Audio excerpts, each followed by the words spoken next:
Much like the Chernobyl disaster itself, this television event will forever stick with us. Welcome to Watch Mojo, and today we're counting down our picks for the top 10 moments from HBO's Chernobyl. For this list, we're taking a look at the defining moments from this HBO miniseries. If you haven't seen Chernobyl yet, go watch it now before we spoil everything. Vasily.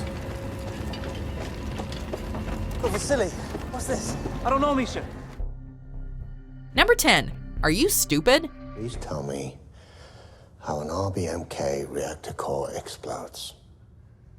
Not a meltdown, an explosion.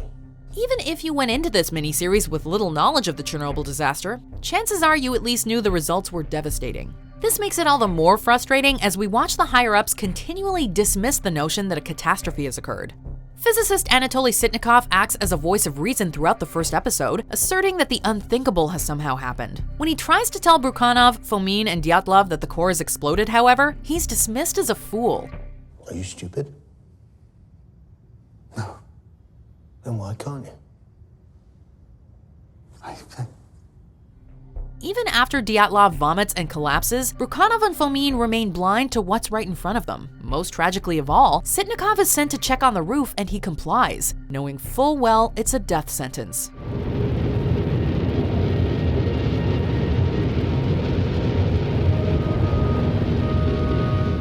Number 9. The propaganda number. It's not the signal, it's the vehicle. It's dead. Although the Chernobyl disaster had officially been made public, the Soviet Union continued to downplay how grave the circumstances were. This is made painstakingly clear during the cleanup efforts as a robot from Germany is sent into Chernobyl and quickly breaks down due to radiation exposure. An infuriated Boris Sherbina subsequently makes a heated phone call, learning that the Soviet Union gave inaccurate information to the Germans about the radiation levels. They told the Germans that the highest detected level of radiation was 2,000 Röntgen. They gave them the propaganda number.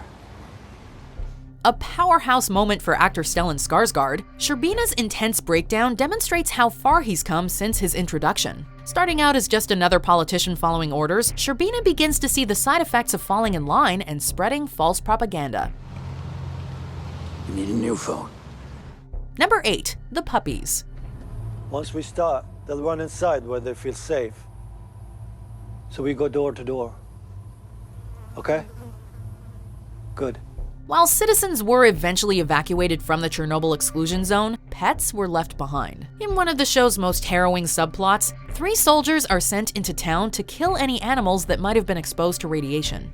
It is a brutal mission that none of them wants to execute, especially young draftee Pavel, who freezes up after seriously wounding a dog. His superior Bacho is forced to finish the job, ordering Pavel not to let the animals suffer. Sorry. You're dragging that to the truck. As traumatizing as that is, our hearts sink when Pavel stumbles across a litter of puppies, and presumably their mother. Bacho sees that Pavel can't handle such an unspeakable task, carrying it out for him off-screen, although that doesn't make this moment any less painful to watch. Number 7. The Cow. It's time to go. Did you hear me? This is an evacuation, you understand? Even if you cut out the rest of the miniseries, this brilliantly written scene alone would still make for an incredible short film. As people are evacuated from the danger zone, a babushka milking a cow refuses to leave her home. Although a soldier insists it's for her own good, the old woman won't part ways with her house, which has evidently been through a great deal over the years. My parents died. 2 of my sisters died. They told the rest of us to leave. No. From the Russian Revolution to the Berlin Wall, the babushka persevered along with her dilapidated house. Chernobyl is the disaster that finally breaks the camel's back, however. The soldier disposes of the milk and shoots the poor cow. Number 6. The Hospital. I want you to tell me everything that happened on the night of the accident. Is that all right? At at a Moscow hospital were given just a small taste of the atrocities that came out of Chernobyl. Deteriorating on their deathbeds, senior engineer Leonid Toptunov and night shift supervisor Alexander Akimov summoned the strength to tell Ulana Homyuk what happened after pressing the shutdown button. While Homyuk doesn't see how the reactor could have exploded, she ultimately believes the men wasting away before her eyes. This revelation proves earth-shattering for Homyuk, who's just as distraught to find a pregnant Lyudmila Ignatenko touching her dying husband with no protection. Homyuk is resolute on exposing the truth, but a couple of KGB spies arrest her. If this alarming scene demonstrates anything, it's that even when you do everything right, your efforts aren't always rewarded. You can check this. My name is We know who Ulana you Hom. are. What is everyone gonna hear? Number 5. You're going to Chernobyl. I need all 100 men to gather their equipment and get on the trucks. There. To where? That's classified. When it appears the reactor fuel might reach the groundwater, Mikhail Shadov enlists a group of coal miners to dig a tunnel for a heat exchanger. Unlike some other characters seen throughout the miniseries, the miners won't simply follow orders without asking questions. Reluctantly, Shadov tells them they need to go to Chernobyl, a name that's already become laced in infamy. You're going to Chernobyl. Do you know what's happened there? We dig up coal, not bodies. Although it's not what they signed up for, the miners feel a sense of duty and willingly set out. But not before giving Shadov a messy pat goodbye. Now you look like the Minister of Coal. At the digging site, the miners strip down due to the heat and lack of fans. The lead miner knows this likely won't end well for him or his men, but nobly presses on anyway. Number 4. The helicopters. Remind them about the perimeter. They cannot fly directly over the fire. A minimum of a 10-meter perimeter. In a miniseries full of phenomenal set pieces, this sequence contains what might be the most complex shot, as well as one of the most unsettling. In order to contain the fire at Chernobyl, Valery Legasov proposes dropping sand and boron from helicopters. Watching from afar, Legasov and Sherbina are left feeling completely powerless. Tell them they cannot go over the core. Lead 1 is too close. I repeat, they are too close. In real life, this crash actually happened 6 months later than depicted in the series. That being said, this scene does faithfully recreate this horrific accident as it happened.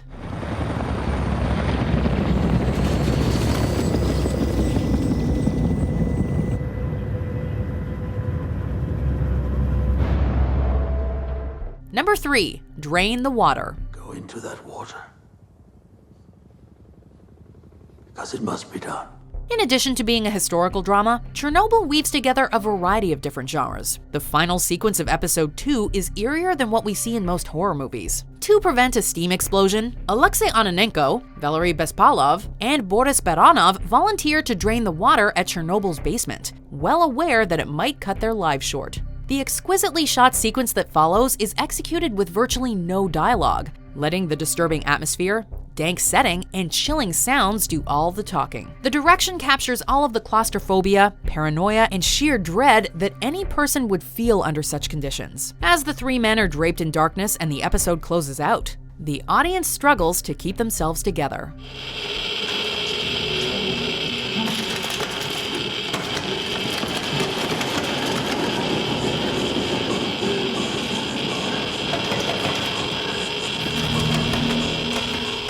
Number 2. The explosion. Perevoschenko looks down on the enormous steel lid of the reactor and sees the impossible. The control rod and fuel channel caps, which each weigh 350 kilograms, are jumping up and down.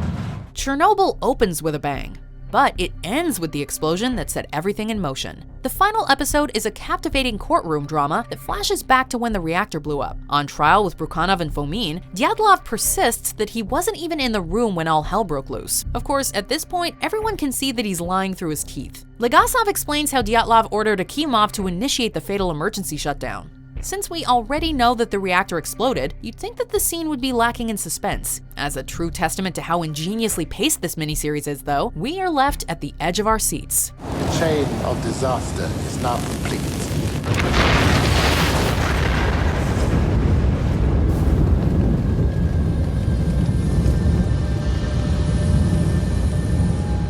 Before we get to our number 1 pick, here are some honorable mentions.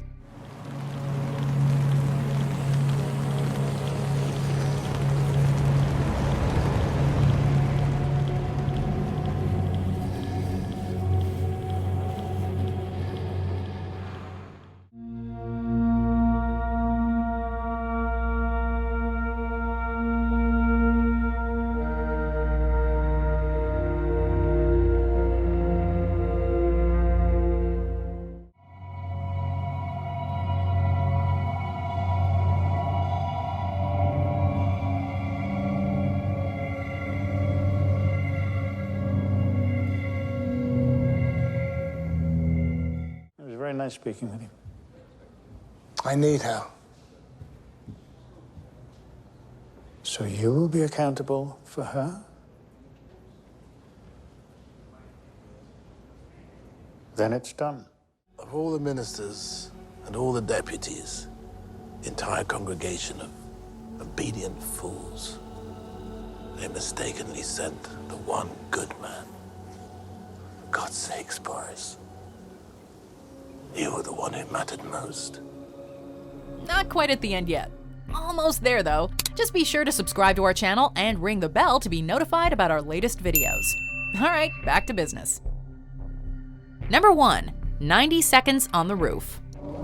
Do you understand your mission as I have described it? Yes, These are the most important 90 seconds of your lives. Commit your task to memory, then do your job.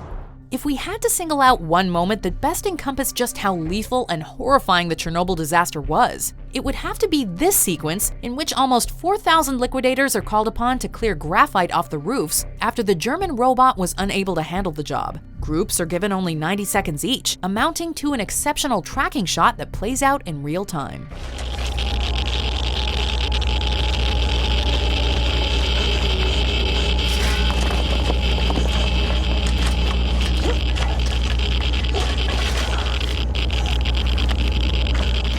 The young man we focus on grows visibly weaker with each piece of graphite he disposes of and stumbles on his way back in. Just when it looks like he's in the clear, the soldier notices a tear in his boot. It may be a small rip, it may have been a short amount of time, but at Chernobyl, even the tiniest mistake can spell out doom. You're done. Do you agree with our picks? Check out this other recent clip from WatchMojo, and be sure to subscribe and ring the bell to be notified about our latest videos.